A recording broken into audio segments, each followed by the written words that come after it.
সীমান্ত পেরিয়েও শেষ রক্ষা হলো না ইনকিলাব মঞ্চের মুখপাত্র হাদি হত্যার মূল অভিযুক্তদের। দীর্ঘ রিমান্ড শেষে পশ্চিমবঙ্গের আদালতে তোলা হলো ফয়সাল ও আলমগীরকে। তবে কাঠগড়ায় দাঁড়ানোর আগে নিজেকে নির্দোষ দাবি করে রহস্য আরও উস্কে দিয়েছেন প্রধান অভিযুক্ত ফয়সাল। ঠিক কি ঘটেছিল আদালতে, বিস্তারিত সাদিয়া সিদ্দিকার রিপোর্টে। ইনকিলাব মঞ্চের মুখপাত্র শরীফ ওসমান হাদি হত্যার ঘটনার চাঞ্চল্য যেন শেষই হচ্ছে না। একের পর এক তথ্য বেরিয়ে আসতেই এবার সৃষ্টি হলো নতুন এক চাঞ্চল্য। সম্প্রতি হাদি হত্যাকাণ্ডের সঙ্গে জড়িত দুই অভিযুক্ত ফয়সাল করিম মাসুদ ও আলমগীর হোসেনকে ভারতে আটক করা হয়। এরপরই ঘটনার মোড় নেয় ভিন্ন দিকে। চাঞ্চল্যকর এই হত্যাকাণ্ডের পর ভারতে পালিয়ে যান ওই দুই অভিযুক্ত। তবে সম্প্রতি পশ্চিমবঙ্গ পুলিশের বিশেষ টাস্ক ফোর্স STF দুইজনকে আটক করলে শুরু হয় নতুন করে নাটকীয়তা। দীর্ঘ 14 দিনের পুলিশ রিমান্ড শেষে রোববার অভিযুক্ত ফয়সাল করিম মাসুদ ও আলমগীর হোসেনকে উত্তর 24 পরগনা জেলার বিধাননগর মহকুমা আদালতে তোলা হয়। এর আগে কঠোর নিরাপত্তার মধ্য দিয়ে তাদের বিধাননগর মহকুমা হাসপাতালে শারীরিক পরীক্ষার জন্য নিয়ে যাওয়া হয়েছিল। পুলিশের কাছে ঘটনার সত্যতা স্বীকার করলেও সাংবাদিকদের বলছেন ভিন্ন কথা।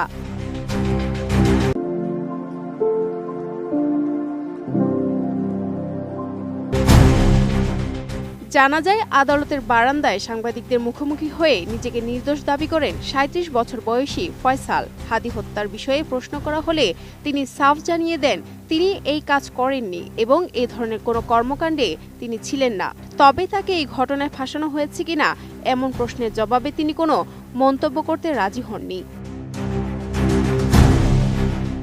এর আগে গত 8 মার্চ পশ্চিমবঙ্গ পুলিশের বিশেষ টাস্ক ফোর্স বা STF বাংলাদেশ সীমান্ত সংলগ্ন বনগাঁ এলাকা থেকে এই দুইজনকে গ্রেফতার করে। STF সূত্রে জানা গেছে 34 বছর বয়সী আলমগীর হোসেনের বাড়ি ঢাকায় এবং ফয়সাল করিম মাসুদের বাড়ি পটুয়াখালী এলাকায়। তারা দুজনেই অবৈধভাবে মেঘালয় সীমান্ত দিয়ে ভারতে প্রবেশ করে গত কয়েক মাস ধরে বিভিন্ন এলাকায় আত্মগোপন করেছিলেন। সুযোগ বুঝে আবারও বাংলাদেশে প্রবেশের অপেক্ষায় থাকাকালীন গোয়েন্দা জালে ধরা পড়েন তারা।